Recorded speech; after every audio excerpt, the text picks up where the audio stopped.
Hello, everyone. Thank you so much for coming. Please feel free to come on in, grab a seat. For those of you who don't know me, I am Fiona DiMartino. I am the planning director here for the town of Grafton. I am one of the primary staff support for the Affordable Housing Trust. This evening, we have a great agenda for you. We're going to start with a brief presentation about the trust, who they are, some of the roles and responsibilities. I'm going to do some data, show you some data, and then we're going to kick it over to our speakers, who we're very, very lucky to have. At this point, thank you again for coming, and I'm going to turn it over to Dan, who's our Affordable Housing Trust Chair.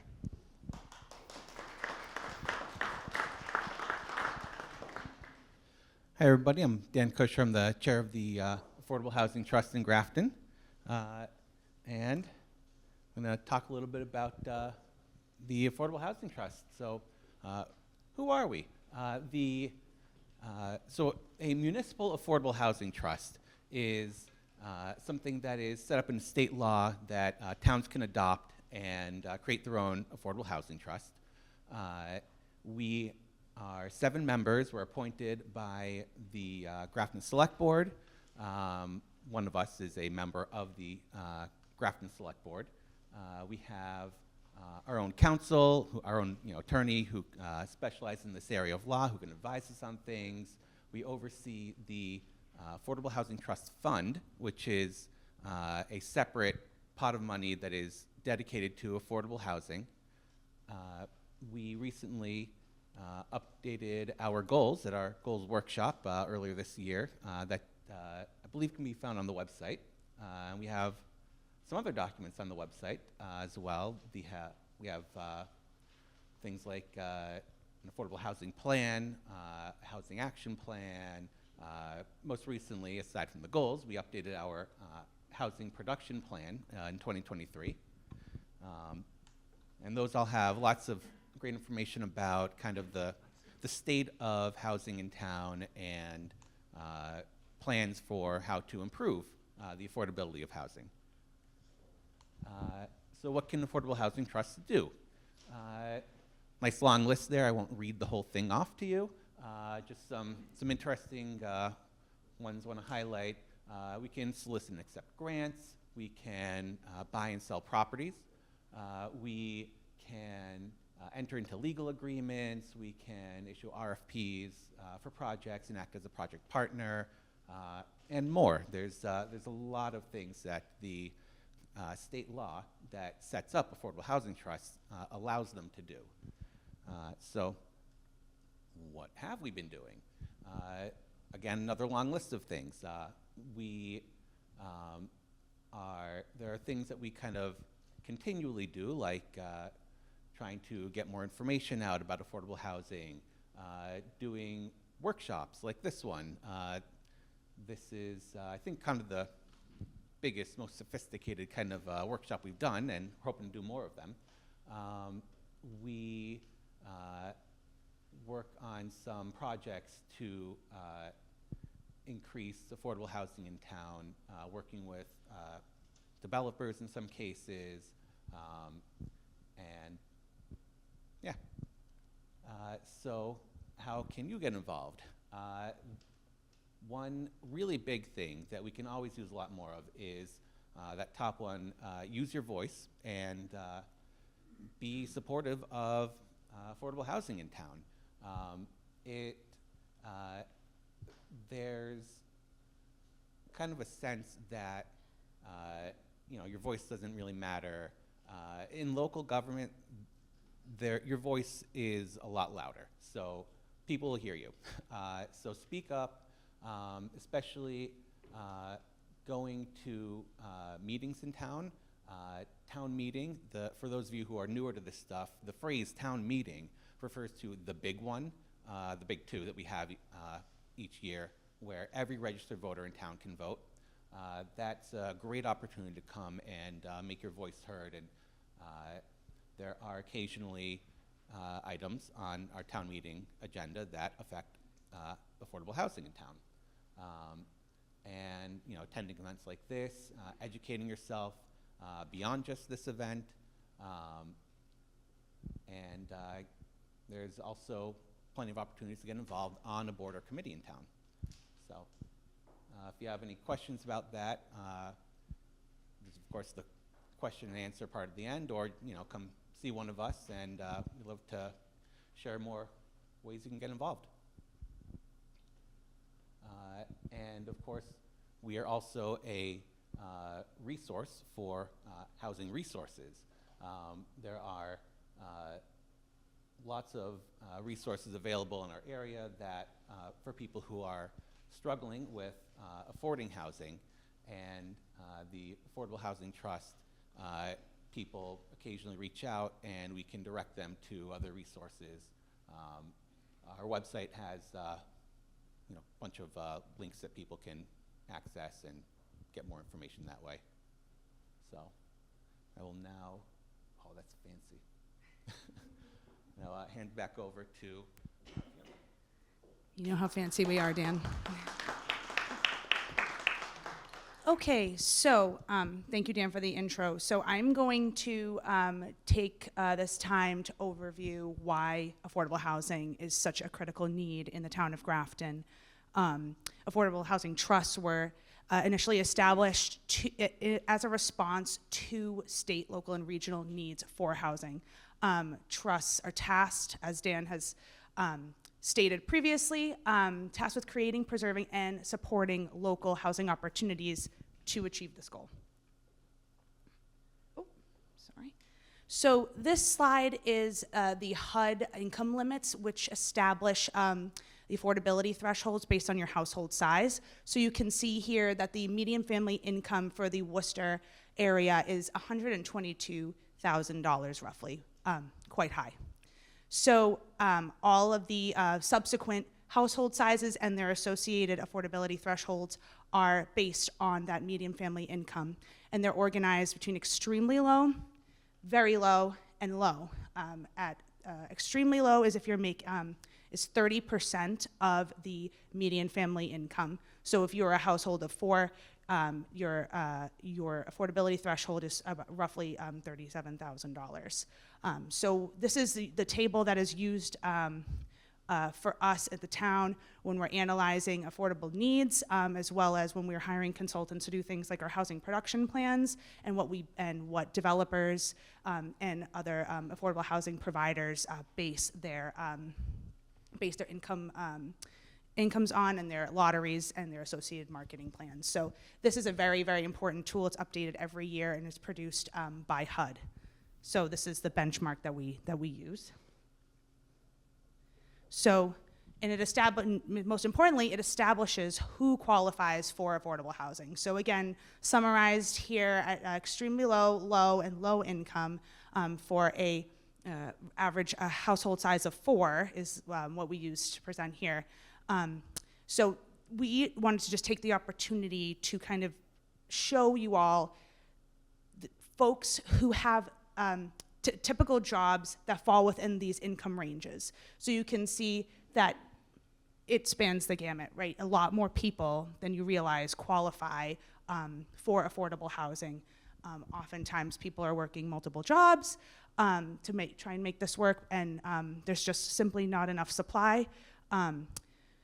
You can see here, cooks, food prep workers, janitorial staff are typically falling under 30%, and then moving way up up to physical therapists, plumbers, lab techs, your neighbors, people who you talk to every day, teachers.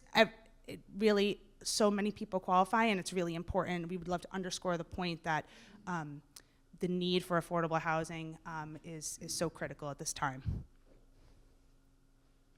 So the affordability challenge, which I know is probably not totally new for a lot of people in this room, but you can see that the median single-family home sales price is vastly surpassing increases in household income. So there's been a marginal increase over the past 25 years compared to the extremely stark increase that we're seeing in sales prices. And I'm sure a lot of you, if you have an elderly parent or a child coming back from college, or you're trying to downsize yourself, or whatever your situation is, the market has become extremely, extremely challenging to afford anything. And a large part of that is for a variety of reasons, but a large part of it is zoning, as well as subsidies and initiatives. So one of the key goals of the trust is how can we offset this stark difference that we are seeing and seeing getting worse. And I did look up year-to-date. Grafton's median home sale price is $728,000. Yes. So for those in the back, Grafton's median home sale price is $728,000. So not reflected here. So continuing on regarding the affordability challenge, so this is another way to kind of summarize the data in a succinct way. So between 2017 and 2022, there's been an 18% increase in incomes compared to a 29% increase in home values, 15% increase in median gross rent, and gross rent as a percentage of your household income has increased 31%. So the bottom line says it all: affordability is worsening and people are being disproportionately affected by these challenging trends.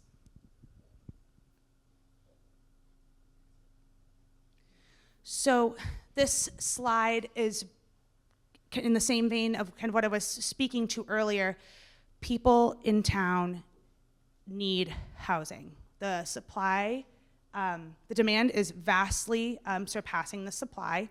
It's folks, local firefighters, police officers, people like myself and Amber and everyone else who works at the town. This is an average. This slide is a summary of, this was data from our town accountant that summarizes and the average salaries that staff are making. And just putting that into perspective, when trying to find a home, I can tell you from firsthand experience, I just stopped looking. So, it's very challenging. And again, the discrepancies are stark. One thing that I did want to highlight here is Grafton does offer a local preference policy. So if anybody is looking for affordable housing opportunities, if you are a Grafton resident or work in the town, you are prioritized through the local preference policy for housing units. So if you're applying through the lottery process, you do get, you are looked upon favorably. So that is a nice thing that we do offer in town here.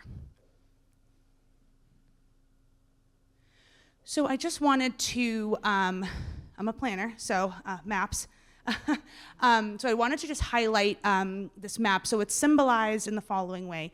The more density, the darker the color. So you can see that Grafton is not, there's not a lot of purple and blue.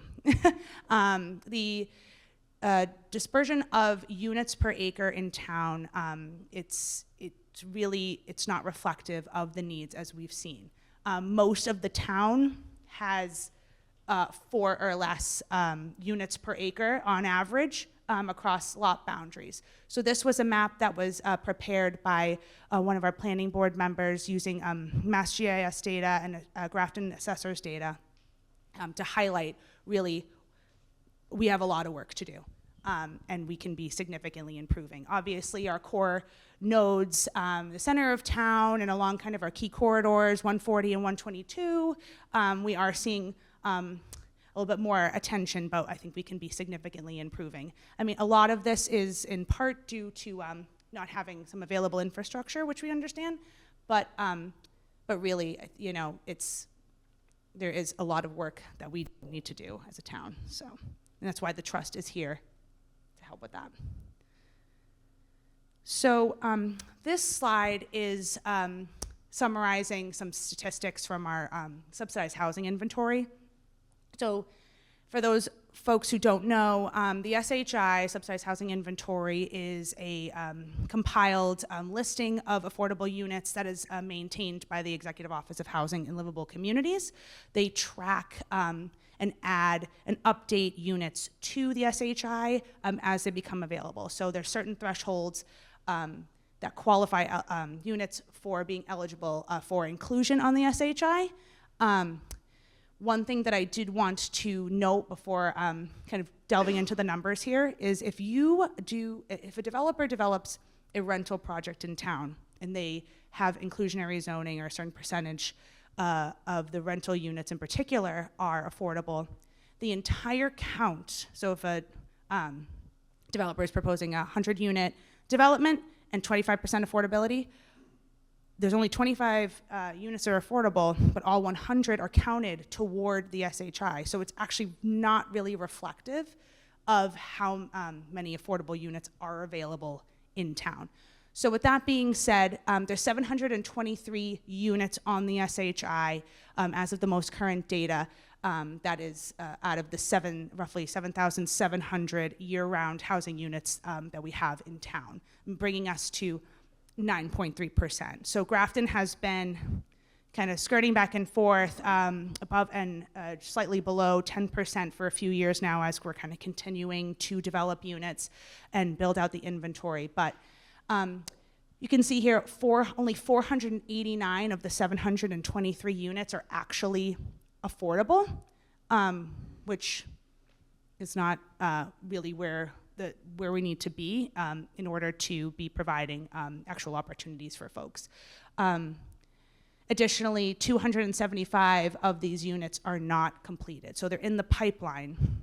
What that means is you get a permit through the town, the units become eligible for inclusion on the list, then they're on a timeline. So you need to be producing and developing these units within a certain time frame so that you can pull your building permits and submit them to the state so they stay on the SHI, and then there's another time frame that follows once building permits are issued where certificates of occupancy then need to be submitted to the state to keep the units on. So that's what accounts for some of the fluctuation that the town is seeing oftentimes. So again, SHI is a sliding scale. Units are subject to inclusion and removal contingent upon meeting deadlines. So that's just basically a summary of what I just said. With that being said, Grafton did produce a certain number of units to secure safe harbor status through February of 2026. So with the recent development that was permitted and is underway, we do have safe harbor protections. However, I do always like to caution folks and say, never really 100% bank on that and rely on it. It is a sliding scale, and the town is always trying to continue to produce to make sure that we are obviously meeting our, trying to reach that 10% and exceed it, just because of what we should be doing, but also we really need to be continuing to produce for the people in this town. That's the main goal, and that's the most important thing. So I know this is a bit highly technical, so you just got a one-on-one on some housing stats. So, and again, we will have a Q&A session at the end of the presentations, so we can talk through what some of the information that I've shared with you, kind of what the trust is doing to help get our numbers up and just provide affordable housing opportunities. So, thank you again for coming.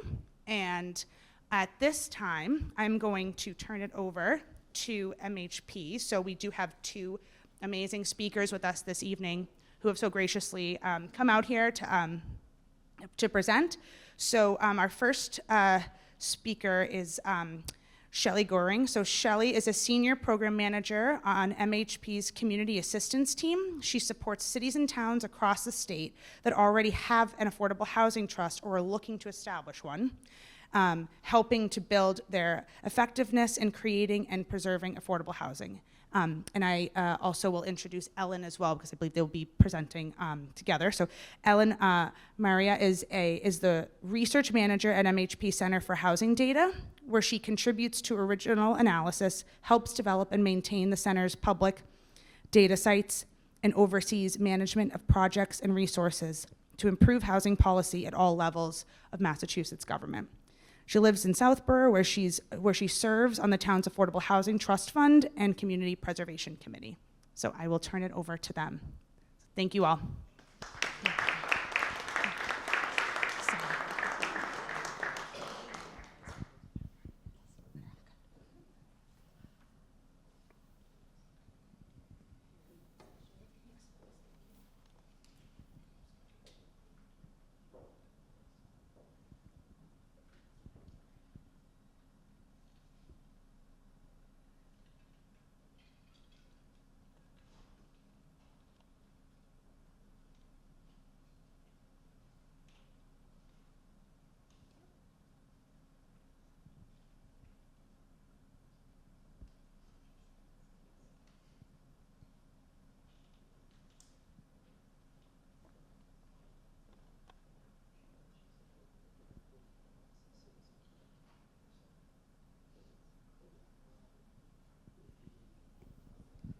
Okay, thank you so much. Can everyone hear me okay? Great. So I'm Ellen Maria. I'm the research manager at MHP's Center for Housing Data, here with my colleague Shelley, and just wanted to, first of all, thank Fiona and Amber, everyone at the town, for having us out here tonight to speak with you. And we, are looking forward to digging in a little bit more on my side on some of the data pieces, and then Shelley's going to talk more about the work that she does to support housing trusts. So I'll start with just a little bit of an overview of what we do at MHP, and then dig into some more data on the housing crisis that we're facing as a Commonwealth, talk a little bit more about what that looks like in Grafton and in some of your neighboring communities, and then end with why housing affordability matters, why this is something that we care about at MHP, why it's great to see so many people out here who care about that as well, but just why we think this is so important. So MHP is a public, nonprofit, quasi-public agency that has been serving Massachusetts for the past 40 years. This is our 40th anniversary. And so we work really closely with other parts of state government and serve kind of 4 core functions. So we have our community assistance team that Shelley's a part of that provides technical assistance and support so far in 335 communities around the state, so just a few more left to get to. We also do rental housing development, so through financing and through leveraging additional funds to the tune of $1.6 billion over the last 40 years that supported the creation of about 34,000 rental homes across the Commonwealth. We also offer support for low and moderate income first-time home buyers in the form of our One Mortgage program, or One Plus mortgage program, and that so far has reached about 26,000 households across the state. And then we also have our data and policy team, which is where I work, so that includes our Center for Housing Data, our policy folks, our communications team as well, and we work on collecting, analyzing, sharing information that really helps inform what we hope is better housing policy conversations, better housing policy outcomes, again, really at all levels of state and local government. So I'm sure many of us have heard in the news, in some of our daily conversations, have felt that Massachusetts is in a housing crisis. And there are a lot of different ways to think about this, to measure this. So we'll just go through a few of the numbers that we look at MHP to help put this into context. So first, when we're thinking about housing supply, we're really just building far fewer homes now in Massachusetts than we used to. So the state housing plan that's come out and was a really huge lift the first time that we've had a statewide housing plan is looking at the need for 222,000 homes over the next 10 years. So we can see with some quick math that works out to about 22,000 homes a year. And that would be well in line with what we used to be building in the 60s, 70s, and 80s. But we've really fallen off that pace since the 1990s. And so we're just left in both our single family housing, our multifamily housing, with just not nearly enough of the housing that we need. And so when we're also looking at other places across the country, we can see how little Massachusetts is producing. So the nationwide rate that we're looking at, so the number of housing permits issued per 1,000 people is kind of a way to normalize things across places that obviously have very different populations and densities. So in the past year, nationwide, we're permitting about 4.3 homes for every 1,000 people. In Massachusetts, we're less than half of that. And so we are 46th out of the 50 states in DC. So we just have a couple of our New England neighbors, Illinois, Alaska, Pennsylvania in there as well. So we're really well below the pace of what other folks around the country are building. And so what that gives us is really low vacancy rate. To anyone who's out there looking for a place to live knows what this feels like. So when we're looking at our home ownership vacancy rate, again, nationwide, it's about 1% of the homes out there are vacant for new folks to come in and buy. And what's considered a healthy vacancy rate is around 2%.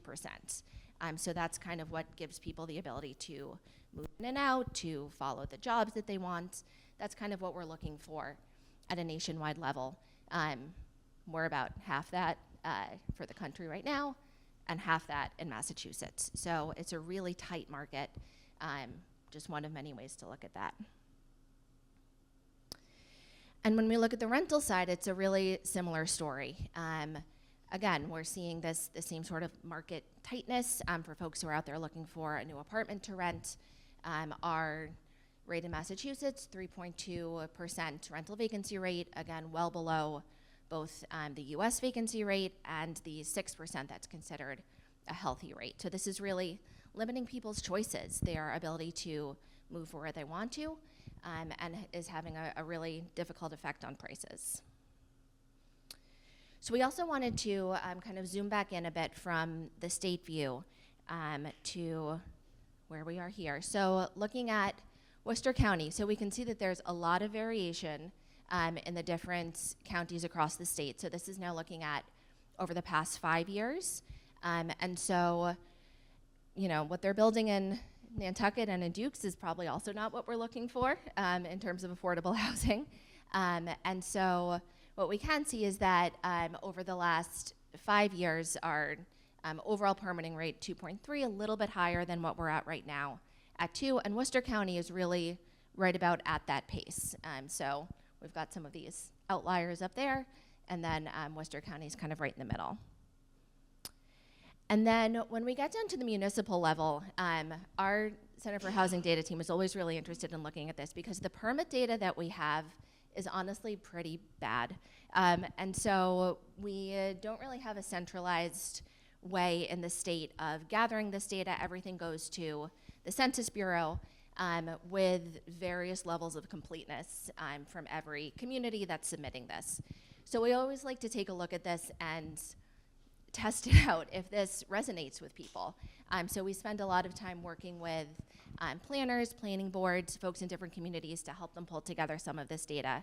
And it helps us have a great conversation around, you know, these numbers that are being reported look nothing like our reality on the ground. So this is what the census reports for Grafton, and we looked at some of the similar communities in terms of population size and median income around Worcester County. So by this measure, Grafton's doing pretty well. So if we're looking at the mass average of about 2.3, Grafton's been permitting at a higher rate than that over the last 5 years. So another piece that's important to look at, and this is just a slightly different way to look at some of the similar numbers that Fiona was showing. So here when we're looking at home values, we can see that in Grafton in the dark orange color, and in those same similar communities, in just the past 5 years, when we've seen this overall low level of building, even though Grafton is a bright spot in there, we're seeing that our home values are up about 50% in just those 5 years. And so this creates issues not only for folks trying to buy in Grafton, whether they're renting here, looking to move up, or looking to move in from somewhere else, but home values that are going up this fast, this quickly, are also a really big problem for folks who are on fixed incomes, people whose real estate taxes are going to be going up because these values are going up so much, and might not be able to afford to stay in their house any longer with the value that's going up this fast. So I wanted to speak a little bit again about why housing affordability matters, why this is something that we care about so much. And so with house prices and rents so high, buildings so low, and really high competition, folks are spending a really unaffordable amount of their income on their housing costs. So when we look at a breakup by different household income levels, we see that for folks spending less than $50,000, or folks earning less than $50,000 a year, they're almost universally cost burden. So cost burden is the level that we look at to understand if folks are spending as much on housing as they can kind of reasonably do in order to afford everything else that we need to afford in life. So above 30% of your income on housing is considered a moderate burden, above 50% is considered a severe burden. So for folks earning less than $50,000, it's 80%. It's basically everybody is spending more than that affordable level. If you look just one step higher, 50 to 100,000, and we can think about in some of the numbers that Fiona showed, who in town is earning that much. Again, it's almost half of folks who are then facing those cost burdens. And so again, why does this matter? So we often hear the expression that the rent eats first or the mortgage eats first. And when you're spending that much money on your housing cost, there's not enough to spend on all of the other things that we need. So if we think about the median low-income households, and if they're a homeowner, after they pay for their mortgage, their utilities, they have just over $600 left to pay for everything else per month that they need. And so we can think about how far $600 would get us. That's if they're living in a housing unit that they can afford. If they're facing housing cost burdens, that $600 goes down to about $200. And so there's really very little wiggle room in a household budget. And so what they end up doing is spending half as much as they would if they were unburdened on food, on healthcare, on retirement savings.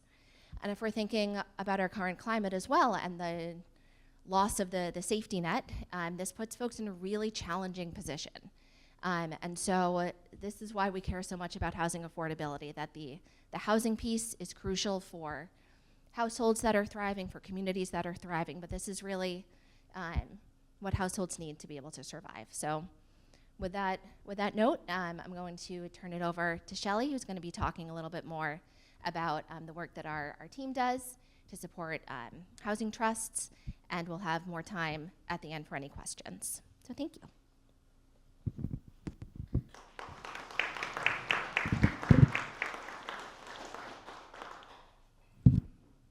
Hi, I'm wondering if we want to pause for any questions for Ellen right now.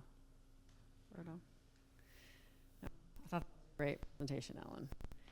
So I'm Shelley, and I work at MHP with Ellen, but I'm on the community assistance team. And I probably should have chatted with Dan about what he was going to cover, because I'm going to be a little bit duplicative, but I'll go a little bit quickly. I wanted to talk just more specifically about affordable housing trust funds, and a little bit of the basics about them, what trust can be supporting. So you have some examples locally, but we'll touch on some other examples across the state, and then just some resources. MHP has a ton of resources, and a lot of them are online and easily accessible. We also, my team specifically, we work in communities helping to build the local capacity to support affordable housing. So our team specifically wants to continue to support you here in Grafton. So just some basics. The trust statute is Chapter 44, Section 55C, and this was in Dan's slides.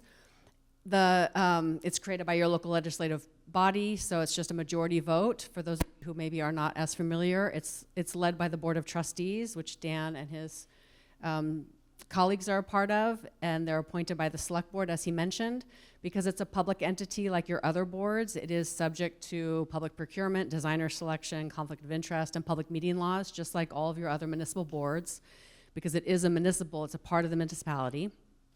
The purpose in the statute is actually a little bit narrow.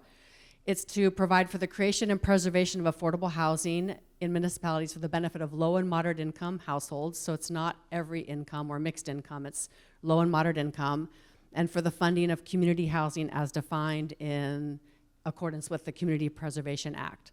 Several years ago, there was a modification to the trust statute to allow for all of the eligible uses under CPA to be eligible for trusts as well. And it really comes down to, if you're familiar with the Community Preservation Act, the support verb in CPA, which is specifically for housing. And it hadn't originally been in the trust purpose, and that was a challenge in some communities. Town councils didn't think that trust could then do support activities. So now everything that's eligible under CPA for community housing are eligible activities for trusts. Very, very broadly, trusts can address affordable housing needs. They can support local control of housing initiatives, engage in real estate real estate activity, so the trust could buy and sell real estate.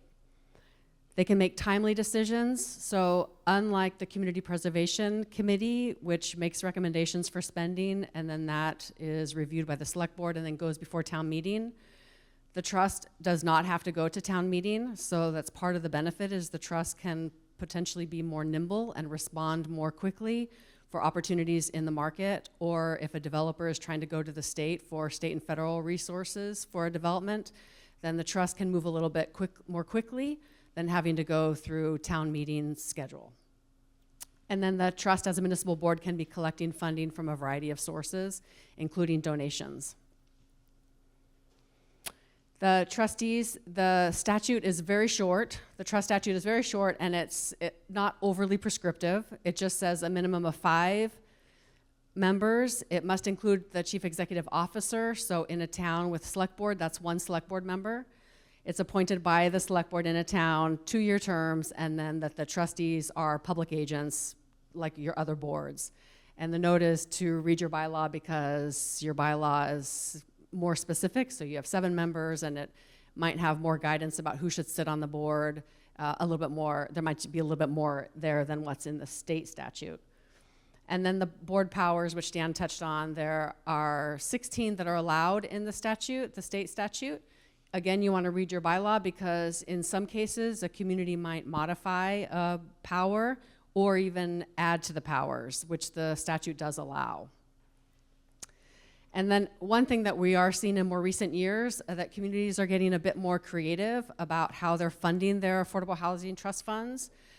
So we're seeing a lot of different resources. CPA is definitely one of the most common sources. Over 80% of our trust communities also have the Community Preservation Act in their community, although we do have a handful that do not have CPA and they're finding funding elsewhere. But these are a lot of the different ways. So CPA, inclusionary zoning, some inclusionary zoning bylaws have a in lieu of payment that is allowed with some developments, and in some cases, those funds are sent to the housing trust. We have some communities that have transferred free cash to their trusts, so Brookline, Truro are communities that do done that. We have one community that's done a tax override. Orleans on the Cape has a $275,000 tax override that is an annual tax override. So they're the only trust that I know of that has a line of credit with a bank because they have this steady income here. And we have one Medfield that has a municipal bond. They voted to allow their trust to bond up to $1 million to fund their trust. They don't have CPA in that community, so they needed another funding source. So that's what they did there. There may be special bylaws or ordinances, developer negotiated fees. You have to be really careful doing this. You don't want to cross the line, break any laws, but we do have some examples. Like in Norfolk several years ago, they had what they call a friendly 40B home ownership development, and the developer contributed like $10,000 of the profit of the for-profit unit, of the market rate units to the town, and then the town directed that to their trust as a really nice income. We have some communities that are directing short-term rental fees to their trust. So Gloucester is a community that's doing that, and some on the Cape. You maybe know about the legislation to try to allow real estate transfer fees in Massachusetts. We have individual communities that are trying to do that, and then we have a statewide bill that's trying to work towards that to fund trusts specifically. So there are a lot of different ways that communities are trying to raise additional funds to support their affordable housing work and specifically their trusts. CPA is one of the biggest, but it's not the only, and in most communities, it's not really sustainable to only rely on CPA, so communities are trying to find other ways. And then I'm going to go through a variety of different kind of projects, developments that communities have invested in. Some of the examples the funding might technically have come from the Community Preservation Committee, but all of these are projects that could be funded by either the CPC or the trust. And I'm using the verbs of CPA, acquire, create, preserve, support, because these statutes are very closely aligned. So when you see in the bottom, it's because it comes from CPA. So acquire. Funds can be used to help an affordable housing developer acquire existing housing and create affordable housing from that, add restrictions or affordability requirements on the housing. So this is an example of Barnstable where this development was purchased by a nonprofit developer using $500,000 of local funds. And now almost all of these 124 units are affordable. A few are still market rate because they didn't want to, there were some people originally who were not income qualified and they didn't want to displace anyone. But with just $500,000 of local funds, the developer was able to acquire other resources to buy the entire development, and now most of them are affordable in perpetuity. We also have quite a few, well, at least a handful of trusts around the state that have some kind of buy-down program. So it's helping income-qualified families purchase an existing home in town, and they're structured a variety of different ways. But it's helping an income-qualified family buy an existing home in the town, typically a more modest home in the town. And then the trust puts in subsidy to make it possible for someone at 80% or 100% of the area at median income. Again, they're structured differently in different communities, but typically with these kind of programs, the subsidy per unit is quite high, particularly depending on the community. But it can help people become a homeowner in town. It can spread the affordability around the town, and it can also help to preserve the more naturally affordable housing in town, particularly in communities that have a tear down issue, like a Sudbury or some of these communities where the modest homes are oftentimes torn down to build a much bigger home.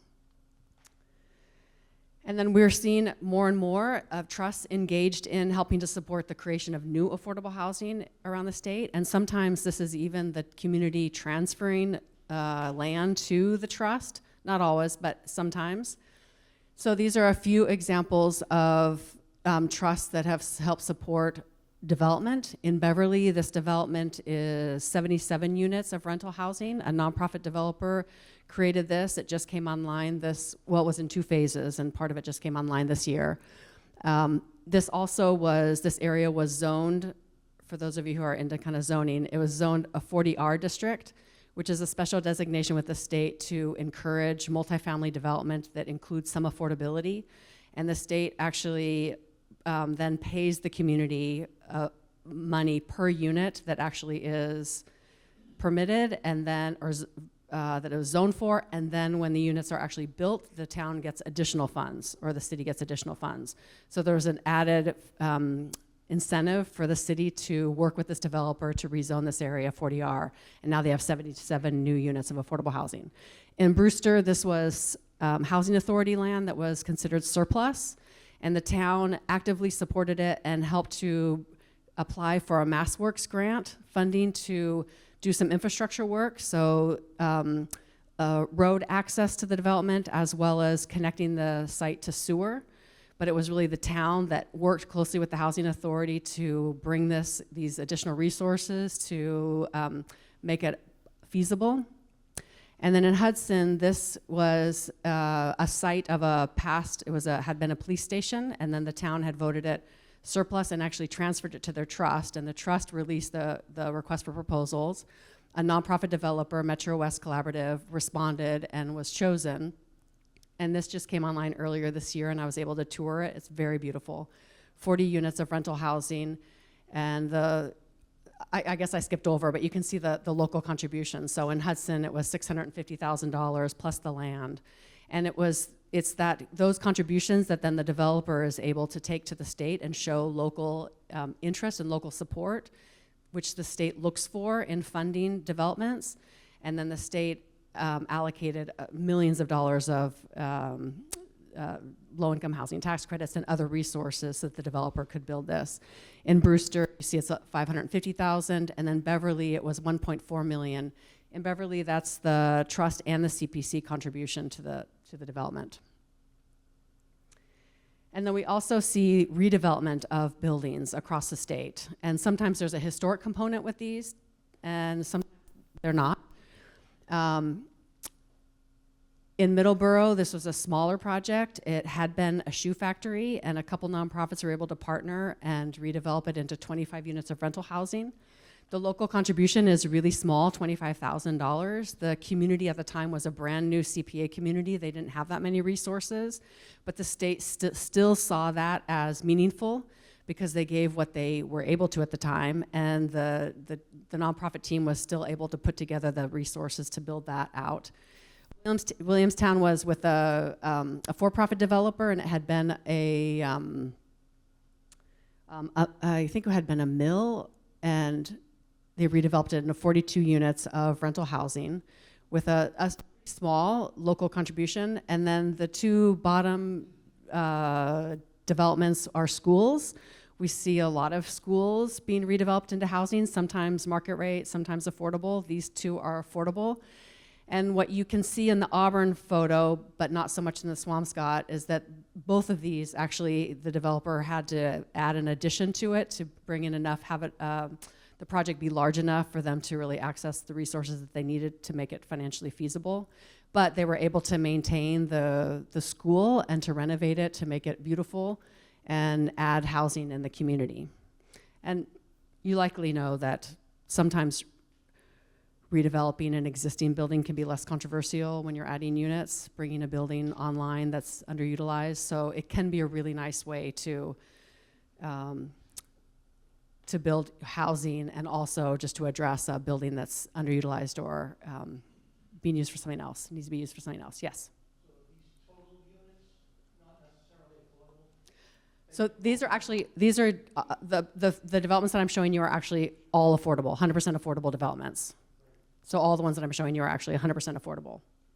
There are typically different area median incomes, so the development might have, these were funded with low-income housing tax credits, and so that typically means that the ceiling will be 60% of the area median income. Sometimes even those developments sometimes might have a few that are higher, but it's typically 60% and 30% of the area median income.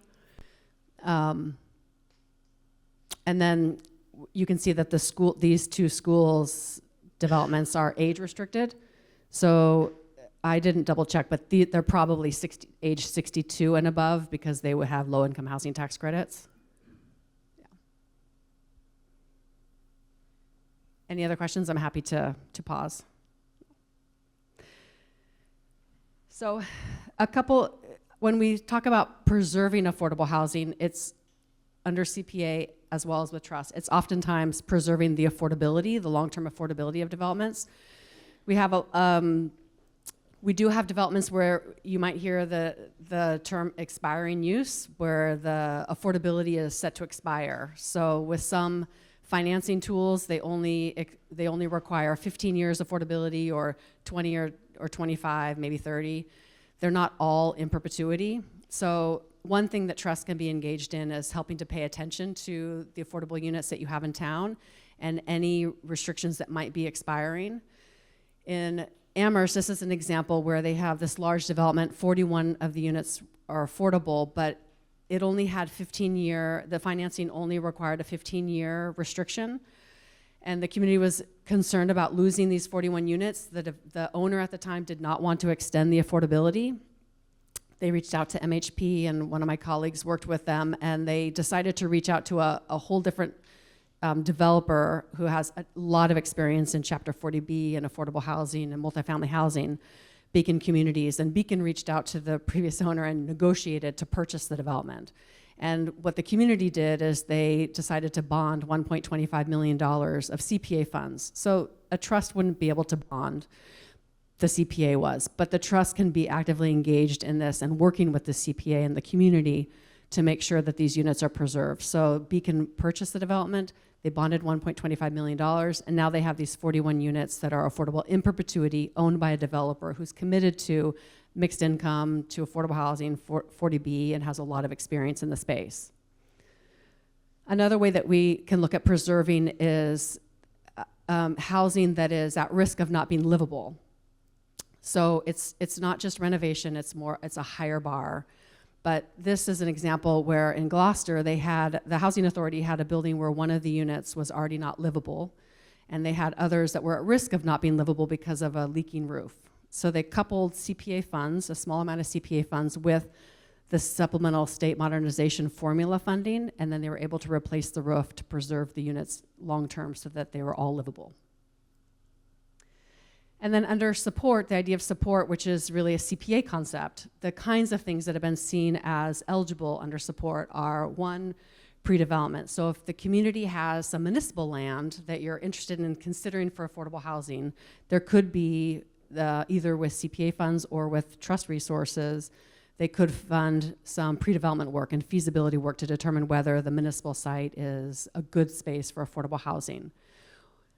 They can help use resources to update your housing plans, your housing production plan. And it's explicit in the CPA statute that rent assistance is an allowable use of funds.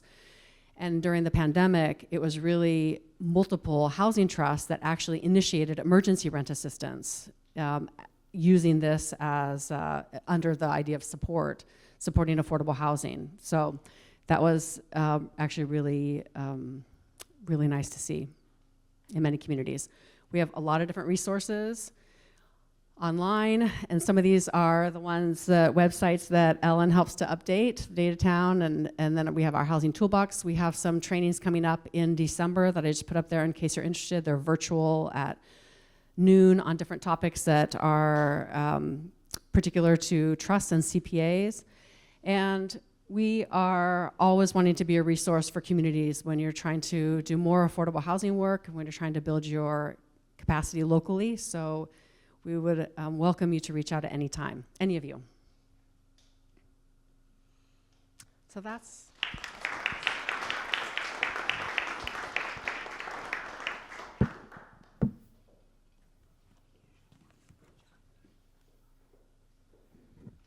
Alrighty, thank you, Ellen and Shelley. That was great. Those were great presentations, very insightful, and looking forward to connecting further with MHP. So at this point, so we were going to have another speaker. Unfortunately, there was a last-minute change. So we are now going to open it up for Q&A. So please, I have the mic. I can pass it around, but the acoustics are pretty good in here. So I think should be heard unless GCTV tells me otherwise. So Bill, wave your hands if you can't hear. Feel free, this is really an open forum. Happy to discuss. I am happy to answer town-specific questions, and if any questions that you have for MHP, I'll hand it over to them. So, yeah. Yes? Hey, so thank you very much for everybody for being here. And are these presentations going to be sent out to those of us who registered? Yes, we can absolutely do that. We do. Did we have a contact sheet? We'll be posting all of the resources online, and then I'm happy to connect with you as well, and I can individually send them. Okay. Oh, in the Eventbrite. Okay. Yes. Yes. These questions that I have are specifically for our local housing trust, okay? And I come here with total ignorance, all right? So I really need some help here. And I did see that CPA was the primary way we fund a lot of these trusts. And I guess, we get a lot of money for our trust here through CPA.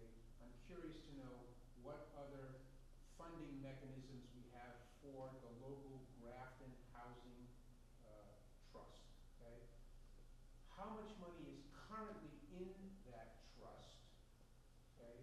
Not like today, but in general, how much money is in there? And then how do we account for that money? What's the annual accounting process? I know that the trust is separate from the town, has its own separate legal entity, has its own lawyer and so forth. How do we account for the money that has gone over to the trust side? Thank you. So I don't know if any of the trust members want to respond to that, but I will say the accounting, so the town accountant provides the assistance and the support on the town side for monitoring municipal affordable housing trust funds and does regular reporting. The trust also does report to the CPC regularly whenever they're requesting funding and as part of their requirements under state law. I there's been a variety of funding mechanisms over time, predominantly CPA, as was discussed. There's also been developer contributions over time for various projects in the form of actual finances, as well as lots as well that have been given over to the trust. Dan, do you want to add anything else in terms of the? Yeah, for the most part, it is CPA. So how much money is in there now? I believe we are at just over $1 million. Thank you, Colleen. Just over $1 million. Yes. Okay,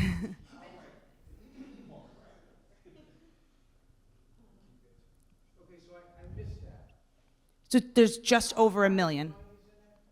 Just over $1 million. Over a million? Yes. The annual accounting, is it separate from the, in other words, is there an annual report that comes out from the trust? Like most trusts would have some sort of an annual report that would say, you know, typically they're PR pieces that say, this is all the really great stuff we did, okay, which is great to know. But there's also a financial accounting in that annual report. Does something like that come from our Grafton Trust? Yes, Colleen, did you want to elaborate a little bit more on that? Not in the way he's describing it now. Okay. So there's no annual accounting, public accounting of that fund? So there is an annual audit that gets done, Right. and it's done under the town's annual audit. We could do our own individual audit, which would cost about $10,000–15,000 of the limited funds that we already have. So what we do instead is the town does an annual audit each year, and they make sure that they audit the trust each time too under that umbrella to save the trust some money. So we are audited annually through the town audit. What is there more details you're looking for specifically, or? No, and I guess I'm also curious to know if the trustees have the same sort of liability that a trustee of a nonprofit would have. I can't speak to that, I don't know. I mean, we're just volunteers, so I don't. Yeah, so most nonprofit boards are volunteers too, but there's, you know, the trustees or the directors are responsible for anything that goes on in the organization. Is that how it works with our housing trust in Could you give Massachusetts? me an example of what you're concerned about? I just want to make sure that the money that we have in our trust is being accounted for. Oh, exactly, yes. That's just right, yes. So there's a rumor around town, just as a for instance, okay, that we've given $1 million to a guy in Florida who's supposed to develop a DPW, Oh, I see. but he hasn't done anything. Okay. And so, you know. Yeah. That's not a rumor, that's not a rumor. You're speaking about the grant agreement that the Affordable Housing Trust entered into with a company called GSM. And what they're gonna do is, they're gonna build a bunch of apartments at the old DPW site. Currently, that's paused right now because of site contamination, so it's actually within the select board's purview right now.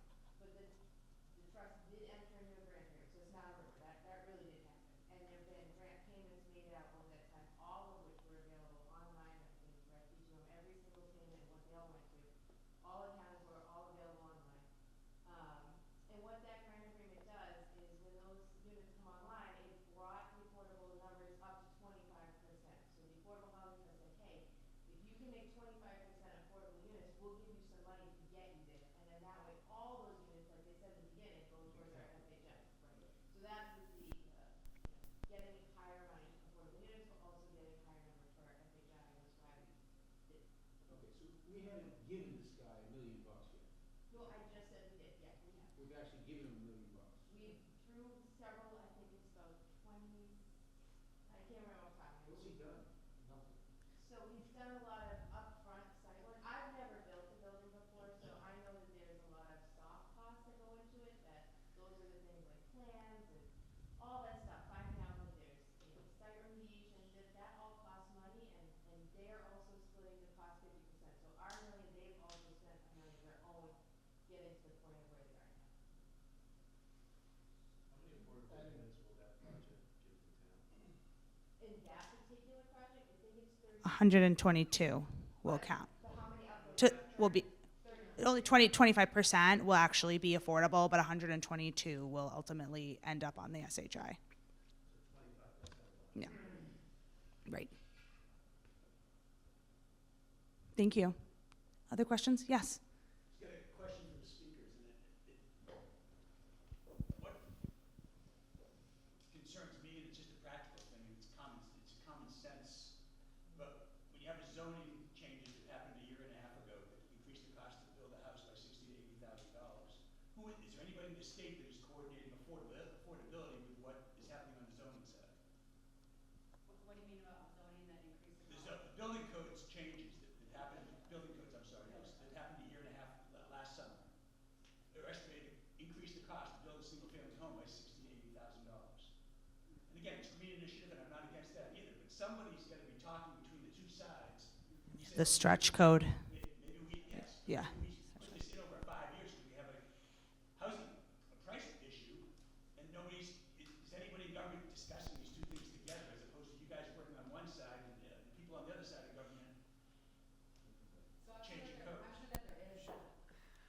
I'm sure that there is, but I'm sorry, I can't speak specifically to that, and I don't think that Ellen would be able to either.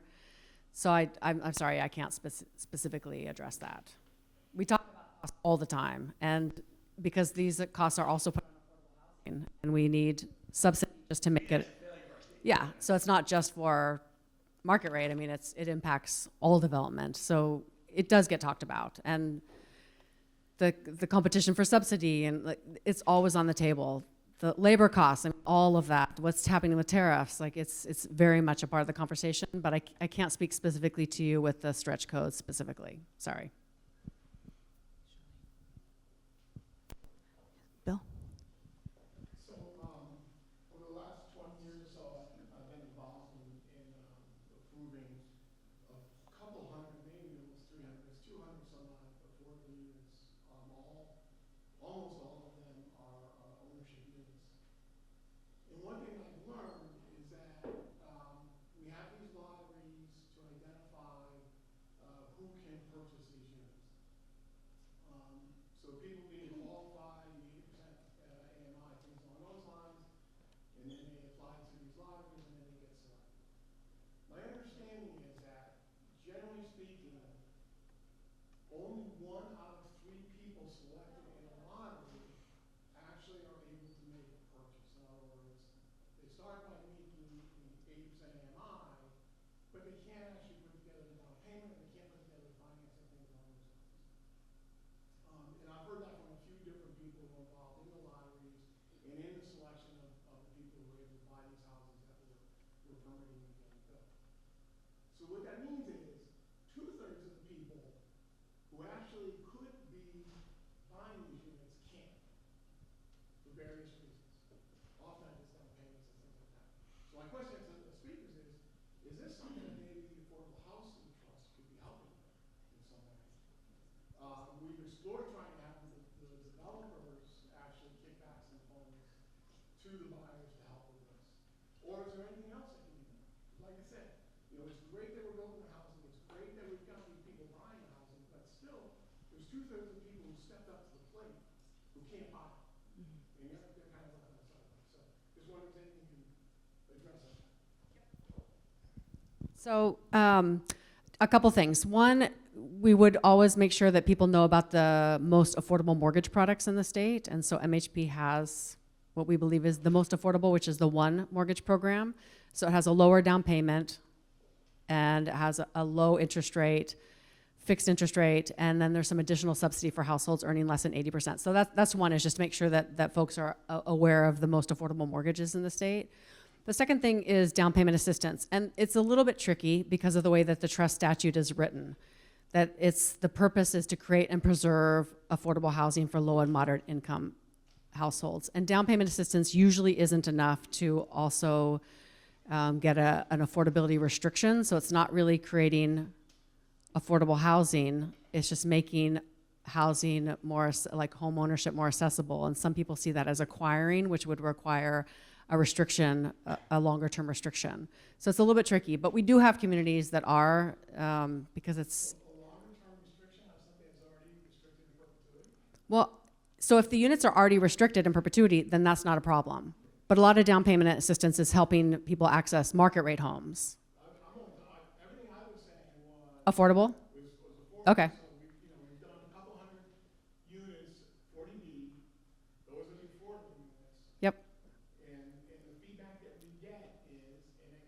Uh-huh. Okay. Generally paints, you need 3 people through the lot and you get 1 barn. Yeah. So one-third actually are in the lot. Yeah, and I'm not saying this is good, but I don't think that that's unique to Grafton. I think that that's unfortunate. Yeah. Yeah.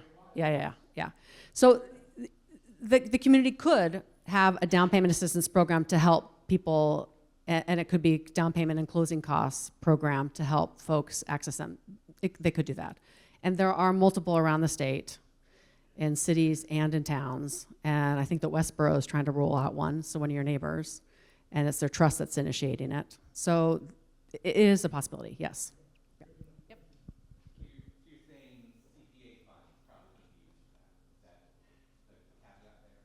It's tricky. So some communities, it's implemented on the local level. So we're not the police by how to do that. I'm just trying to bring up that it raises some questions. So in terms of whether you use CPA funds or not, we do have communities that have some sort of down payment assistance and they use CPA funds. Because our position as a quasi-state agency, I just bring up concerns that for some, down payment assistance is acquiring, which would require a restriction. And most down payment assistance programs don't require a restriction. But if the housing is already restricted, it's affordable housing, then that likely covers that concern. I just wanted to speak to what Bill just said. 2 things. One of the biggest reasons that a lot of those lottery, rejection is not the right word, but a lot of people get forward, they get picked and they can't do it, is a vast percent of our affordable housing is that 80%, Yeah. right? Yeah. It's 80% of the market value. So as we saw in that slide, that's still $90,000. So, that's affordable technically, but in reality, it's still a very large number when the median sale is above $700,000. And to the second thing about the programs for helping costs, Grafton actually has some precedent for it, just not with affordable housing, with public. I'm the chair of the Housing Authority, and we have the Jim Gallagher Rental Assistance Program, because that same thing is happening to people in our public housing, where a family finally gets to the top of the waiting list and they don't have enough money to make the first month's rent. So they either are going to get kicked down to the very bottom or they have to find that money. And luckily here in Grafton, thanks to the CPC and the town for voting on it, we have a program that can cover that. It's already helped 14 families that otherwise would have been turned away get into our public housing here in Grafton. So there is precedent for some sort of a down payment assistance program. It just comes down to having to figure out the specifics, funding it, and actually getting the bodies together to figure out how that's going to function. So that's why that's information. Thank you. Yes. I was wondering if the Grafton Affordable Housing Trust is developing any affordable housing? So I can speak to something recently. So the trust was given 3 lots at the High Point subdivision that we are currently working with the state on we received some funding from them to begin doing feasibility studies for those 3 lots. So the trust is hoping to develop either single family or duplex options there. That's the most current. Obviously, Colleen spoke earlier to the grant agreement that was done with 17 and 27 Upton Street that will eventually be coming to fruition. The trust has done 25 Worcester Street is another project that is going to be going through the 40B process in the upcoming years. The financing and some of that kind of pre-development due diligence that we've been talking about here is still underway. That's slated for affordable senior housing on that lot. And that was gifted to the trust at town meeting, I think it was 2020, I'm sorry. Those are the 3 main projects in the pipeline for them at the moment. I was wondering if you could explain your viewpoint of the safe harbor and what it means to Sure. affordable housing trust. Sure. So I mentioned previously, so the Grafton is in safe harbor for developing a certain percentage of units over a calendar year. Safe Harbor, we are in it until February 2026. We do need to continue to produce housing at or above 10% of our year-round housing supply. So we're currently at 9.3 based on the most recent numbers. But we're obviously trying to keep our eye on that and kind of continue to produce. But I suppose I guess maybe can you elaborate on like. What does it mean to the town when you say to a developer that we're in safe harbor? So, yeah. What obligations does the town have to that contractor, and what privileges do the town then have by declaring safe harbor? Sure. Yeah. So the ZBA has a lot more control over a 40B project that does come in for their review. I don't want to. The ZBA has a lot more local. The Zoning Board of Appeals. Sorry, I talk in acronyms a lot. Just tell me to. Yeah. Yeah. So the ZBA has more control over a project and has the ability really to they could have the ability to deny the project. I mean, we have a very good ZBA here that is always willing to work with developers. I don't want to put anyone on the spot, but I don't know if, Bill, you wanted to elaborate on anything I was saying. Actually, I do not. Okay. Know the case. I know this gentleman's very academic, so Yeah. I'm not saying anything. Yeah. I was just curious what the trust's viewpoint of the safe harbor was, whether you thought it was a benefit to the town or detriment to the affordable housing or what? Sure. Do you want to? Yeah, so when we're in Safe Harbor, there's two ways to be in Safe Harbor. There's if you develop, I think it's like 0.5%. Okay, yeah. So the thing is, as Safe harbor, and then they say, oh, that's great, but how great is it? What does it buy the town? What does it buy the residents of the town?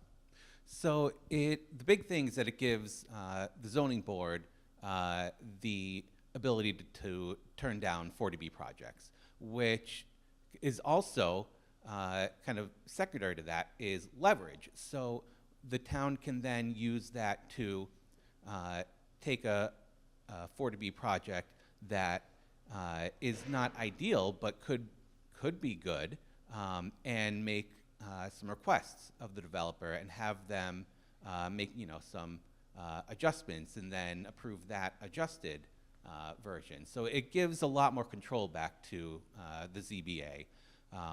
And there's another pathway for a 40B called the local initiative project that goes first to the select board, and the select board can make some requests and adjustments and then give their approval, and then it goes to the ZBA with that that letter of approval from the select board. So it gives a lot more input on the local level, and it does ultimately give the zoning board the ability to turn down projects that they feel are not beneficial to the community. I think it is something that people there's sort of like an assumption that a lot of people have that these developments are always bad, but building affordable housing is a benefit to the community. Having the demand for housing being so far above the supply means that when we increase the supply, even those market rate units are a benefit to the community because they make Grafton more affordable. And I can safely say I don't know which specific project we're talking about here, but generally speaking, I would hope that the ZBA and the select board will take that value of housing and affordable housing into account when these projects come up.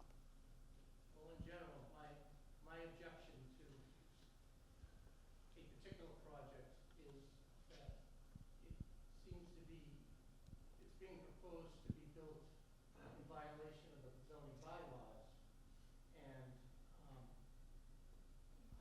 I'm not, and that's my objection. I think we should be following the zoning bylaws.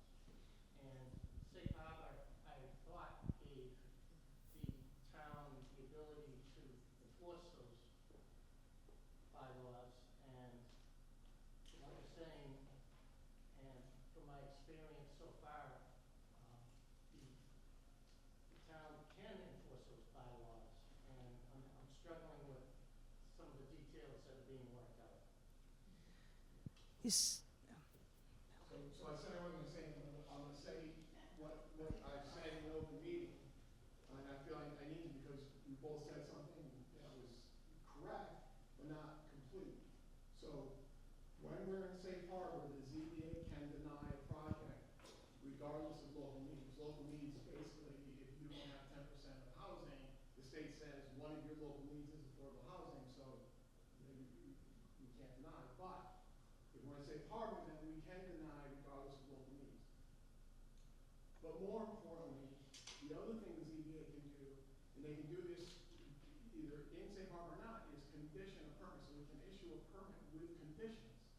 We can say, you can build this, but we want you to put in a, a certain foot, we want you to use granite curbs instead of, Cape Cod berm, okay? Granite curbs are more expensive, Cape Cod berm is cheap, but we want you to do, granite curbs. The developer, when we're not in safe harbor, can then go to the Housing Appeals Committee and say, granite curbs makes this unaffordable, cost me $100,000 more, it makes the project unaffordable, and the Housing Appeals Committee would likely overturn that condition.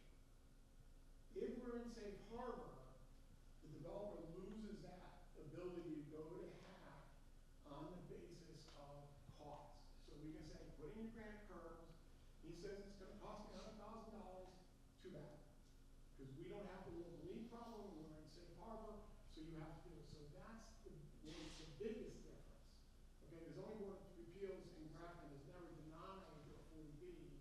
We've always issued, at least long as I've been on, which is a long time, we've always issued issued permits with conditions, and the same thing applies now in safe harbor, or at least the approach that the board is taking is to see what sort of conditions we can put together as we try to formulate a decision, either approve it or not. So that's the piece that's missing. Yes, we can deny. We could deny right off the bat, or we can condition, but we no longer have to worry about conditions being overturned by the Housing Appeals Committee. Thanks, Bill. And just another elaboration, so 40B allows developers to override typical zoning. So, yeah. Yes.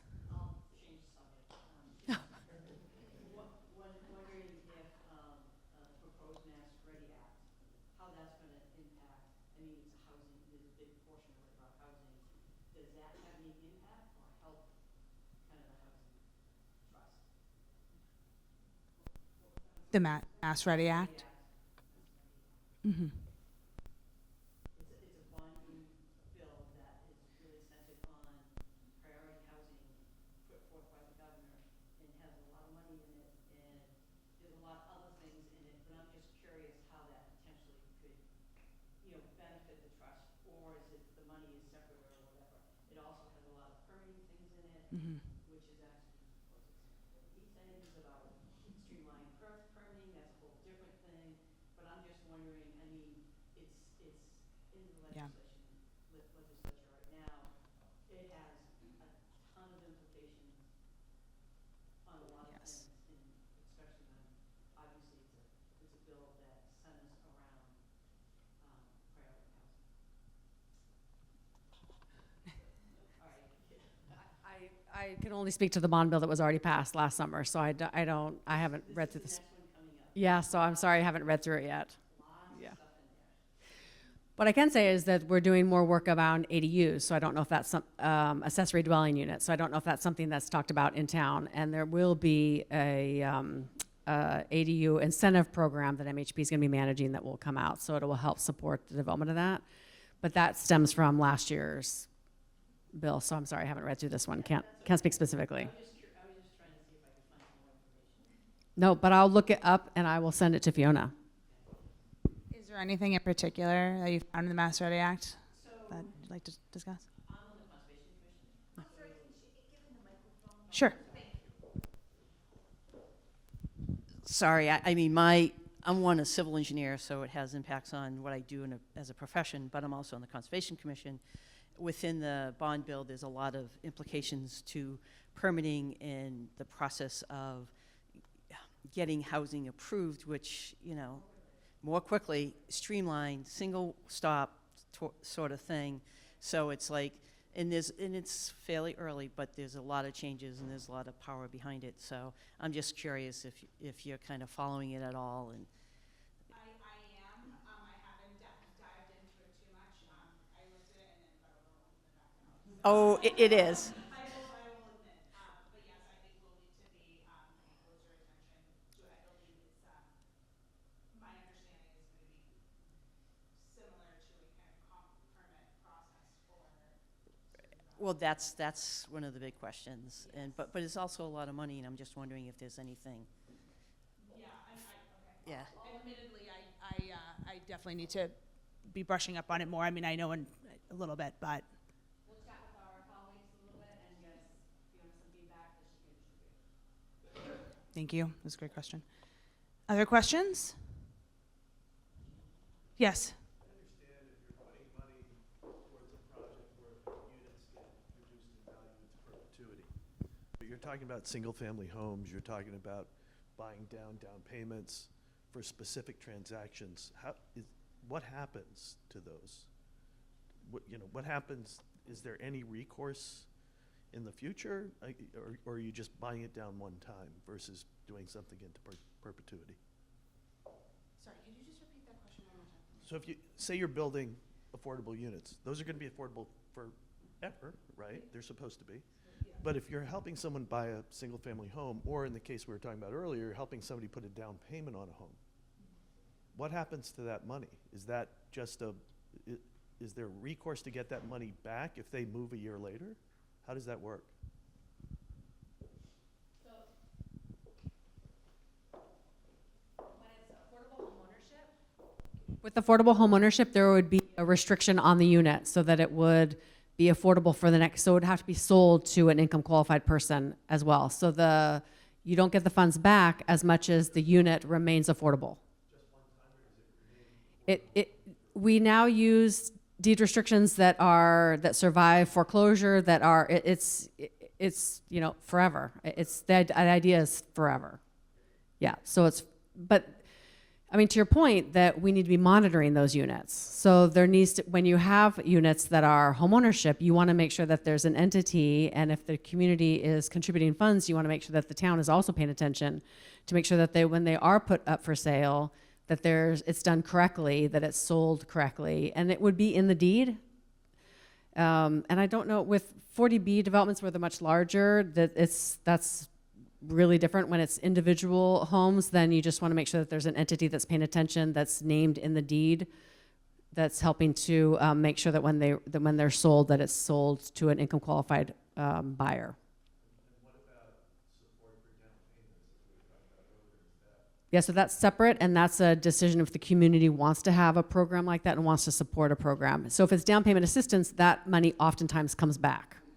It will oftentimes at like refinancing or at resale, or yes, or you could have it forgiven over a certain number of years. So if some programs might give $5,000 and it's forgiven $1,000 a year over 5 years. If you leave before that, it's prorated, you pay it back. If you sell afterwards, then you don't have to return it. So that's also a way that some of those programs are structured. Similar, who monitors the rental units? So rental units monitoring is in really large developments, the developer may,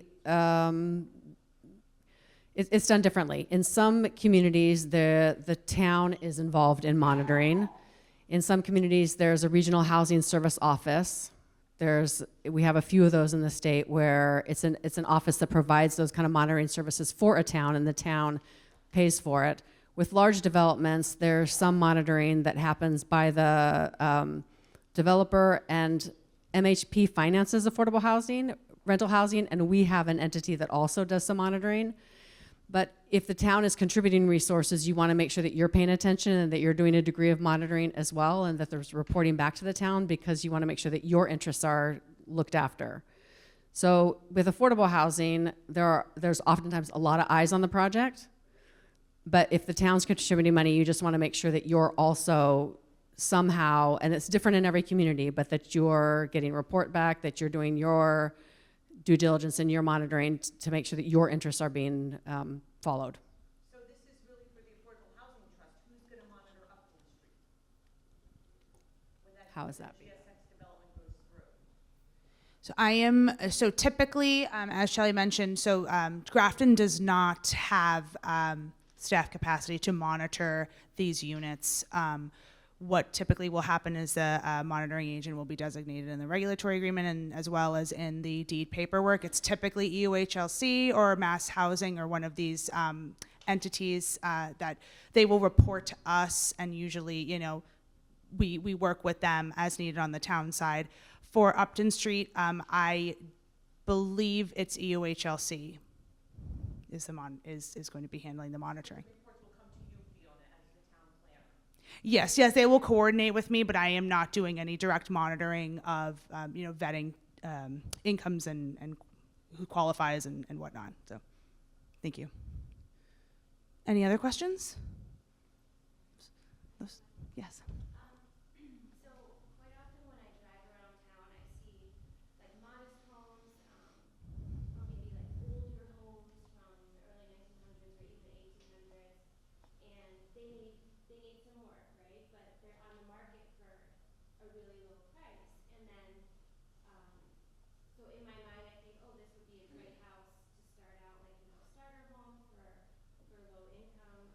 I was in that situation, you know, 8 years ago, so I know what that's like, that you might not have the cash to do the new heating system. It might need something like that or a new roof before you can live in it.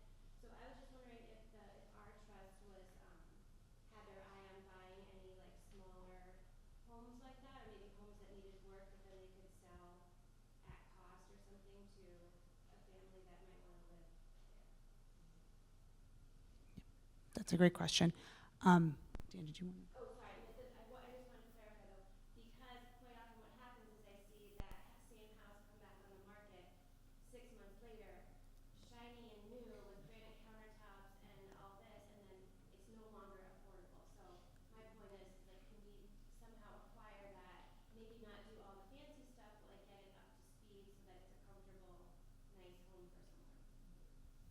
Sure. I don't want to speak for the trust, but. So in the time I've been on the trust, we haven't looked into that. Before I got on, the trust did consider that with a particular property, and what I've been told is that it turned out to be wildly expensive to do that, and it would take a lot of the trust resources. It's probably worth looking into again. There were a lot of things that were presented by our speakers tonight that are things that the trust has not done, and as far as I'm aware, has not considered. So there are things like that that I think the trust should be taking a look at in you know, the next few months. I'm the chair, so like we will take a look. Yeah, I think that the starter home, like the home ownership starter home, I feel like is something that's hasn't gotten a lot of attention from the Affordable Housing Trust. So yeah, I think that's something to look into a little more. I just want to add that the idea and the concept is so fantastic, and it gets brought up a lot in communities. The challenge of a public entity doing development is that it increased the cost significantly because of procurement. So it's not like a private person, they can just hire whoever they want.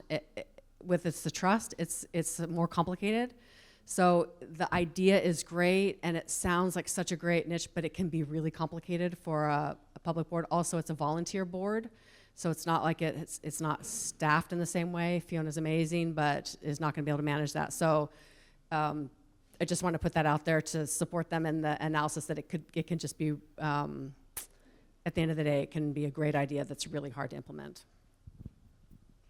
Couldn't the trust work through like Habitat or another nonprofit? I mean, they could just subcontract with them to develop. You couldn't choose, you have to. But yeah, I mean, I go through ignorance, but.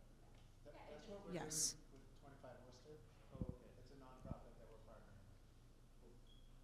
Yes, the trust does actively seek out partners to work with. And just to your comment earlier, I really appreciated it, and our housing production plan does have recommendations in it to kind of diversify the housing that the trust rather is providing, and thinking of creative ways to kind of provide housing for kind of the kind of call it kind of missing middle type of housing that's in between, the standard, big lot single family homes, as well as the very dense like multifamily style developments that Grafton has been seeing a lot of as of late. So thank you.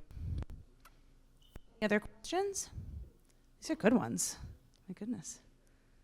I want to go home and do my homework on the Mass Ready Act.